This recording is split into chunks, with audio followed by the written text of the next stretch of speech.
Hey everybody, welcome back. Warships After Hours with Submarine History. And today our third, probably final installment of Tier 6 submarine gameplay with the U69. I wasn't going to do a third video, but as you probably saw, if you've seen my other videos on submarine play, you know that I have had moments of brilliance, but largely it's been a lot of frustration and maybe the gameplay's been a little slow and boring. So I had come across a replay on YouTube by WOWS 73, and I think it's on the EU server he plays on, but he uploaded a U69 video a couple days ago where he did 98,000 damage. So I was intrigued because, as you know, in the Wolfpack video I did, here I'm thinking, upwards of 70, 80,000 is maybe practical in random play. So I was really curious. I did watch the video, and I learned a lot. And probably the biggest thing I learned from that video, and I'm including a link to that video in the description to this video. But the thing that I learned from watching that video was not to overcommit early in the match. Or other words, staying back and conserving yourself so that you can make an impact later in the match. And that's what we're going to do here today. And I will be the first to admit that I had to be honest with myself in my gameplay, and in looking at the stuff that I've been doing. Clearly I've been way too aggressive and playing too far forward too early in the match with the submarine.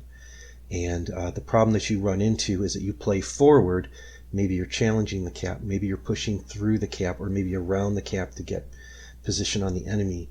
And inevitably what happens, you get overrun by the enemy, and then you don't have the maneuvering, and you don't have the speed, and you don't have the submergence time to kind of like reposition yourself so that you have this buffer where you can maneuver and then set up your next shot.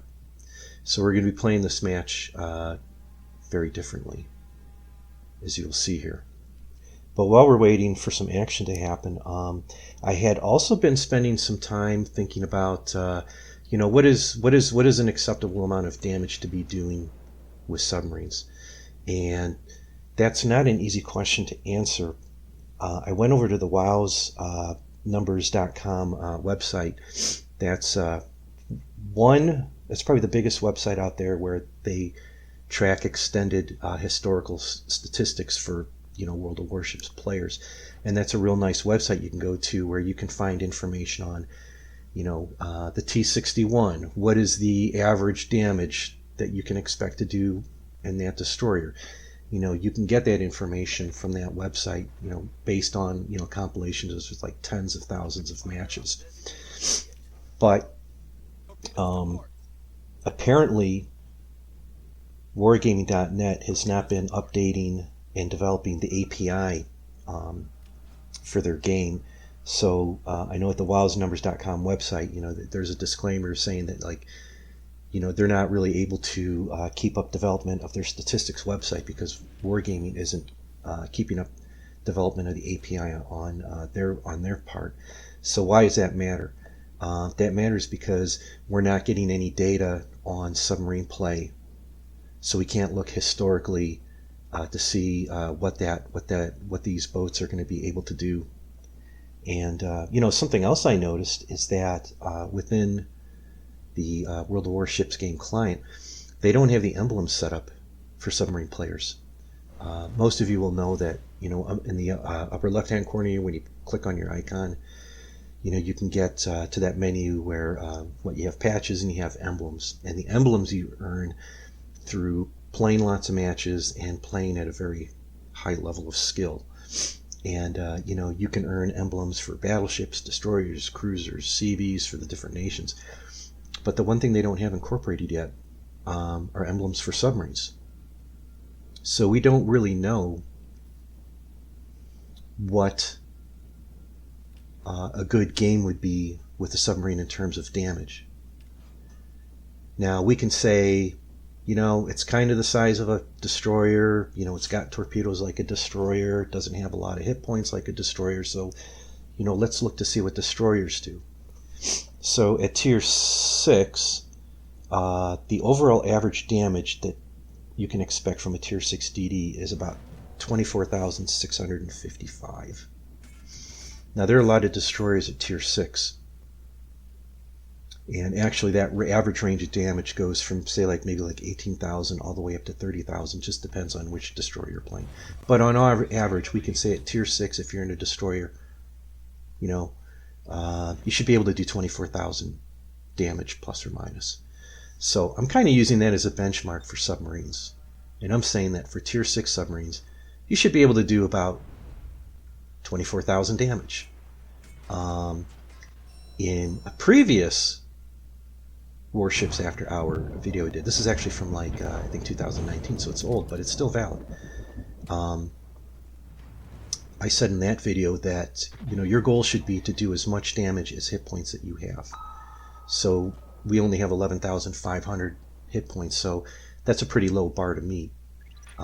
So I think it shouldn't be a problem for you to meet 2 times that, which would be about 22, 23, which is around 24, which is getting close to that 24,000 that you can expect with a destroyer. So that's what we're shooting for. We're shooting for to be able to, every tier 6 match we go into, we're shooting to get maybe 24,000 damage. Now, let's get back to the game here. You'll notice here, I had stopped my forward progress, and I'm actually backpedaling.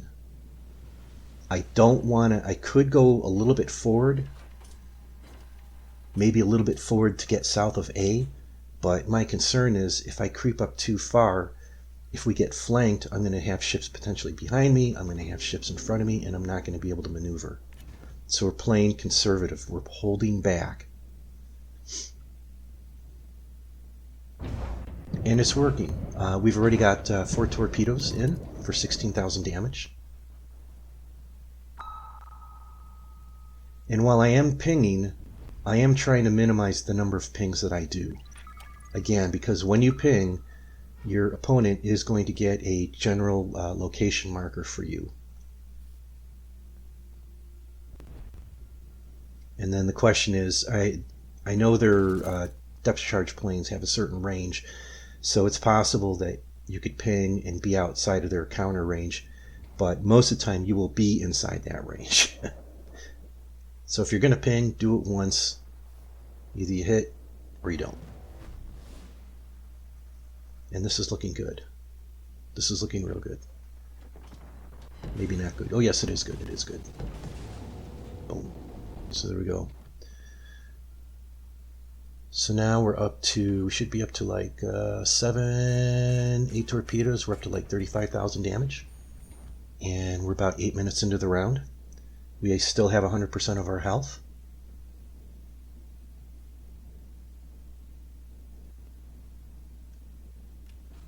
And again, I'm not gonna go forward. I'm gonna kind of stay in the back here.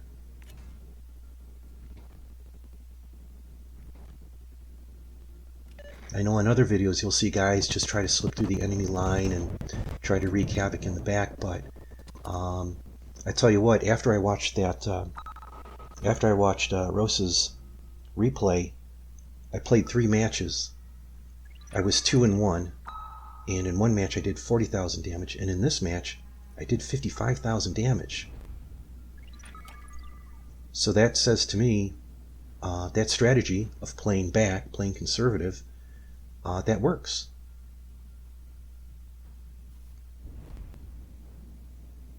And in that match, and in that 98,000 damage match, I know that he had 18 torpedoes. He shot 36 torpedoes with 18 hits, so that was a 50% hit rate, which I think is pretty high. I don't do quite as well in this match, but I'm not too far off. And this is why I didn't want to overcommit on this side of the map. Had I played aggressive and played closer to that cap, I would have been in real trouble with the rest of the opponent's ships concentrated around there. But because I played back, I had the ability here to reposition and maybe support another area on the map. but I do have to be able to get like northeast, and I think our opponent is going to be working their way over to B. So this is going to be interesting because I don't know if I can actually get around these ships.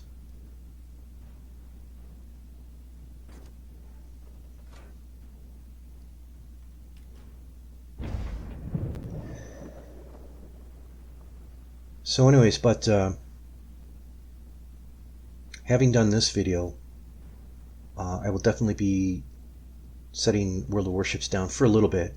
I am working on other content, actually. I do want to finish up the series on the H.L. Hunley. I've got most of it done.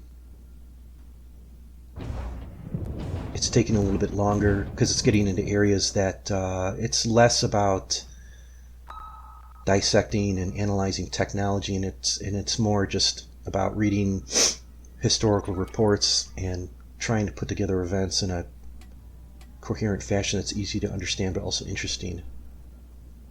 But I should get that out within the next week.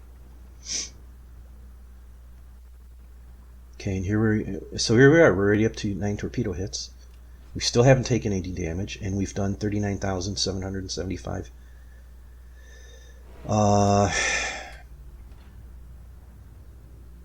And this is what I'm talking about. I wanted to get over to B, and I'm not sure that I can get over to B because I got these two ships to the east of me that are going to kind of block.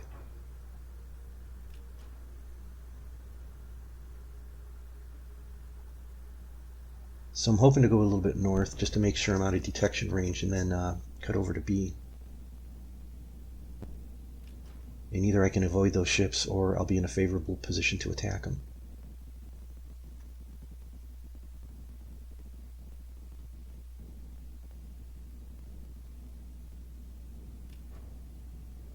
And I'll have the screenshots and everything at the end of this replay.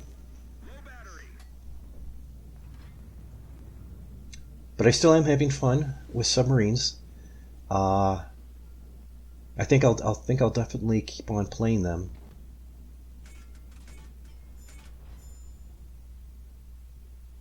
Let's see, what are we doing here?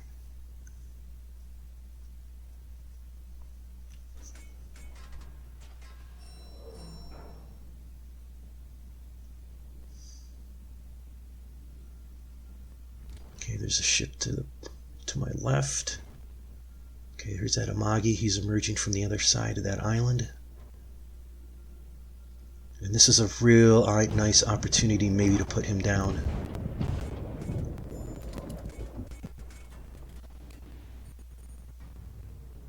And again, we're not going to charge. We're just going to hang back. There's one ping.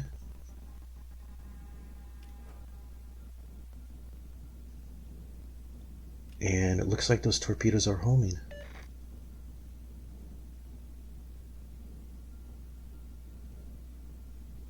I'm not getting a message that he's clearing the ping.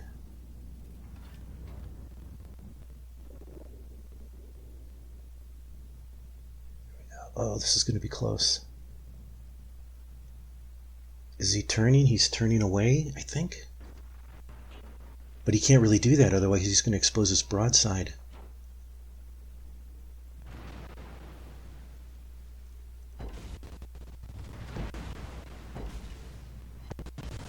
Perfect. But it's still not quite enough to sink him. But there we go. 13 torpedo hits, 55,000 damage.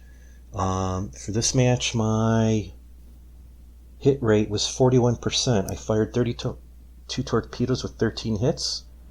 So my hit percentage was a little bit lower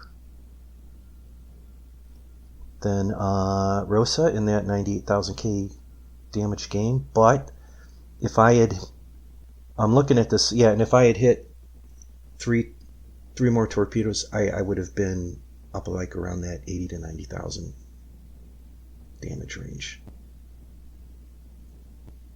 21, maybe 21. That would have been 76, maybe 76,000 through Alpha, and then hopefully then some extra damage with flooding. So I could have very easily been up into that, challenging that 80, 90,000 damage. But we made a few mistakes. However, it was still a nice round.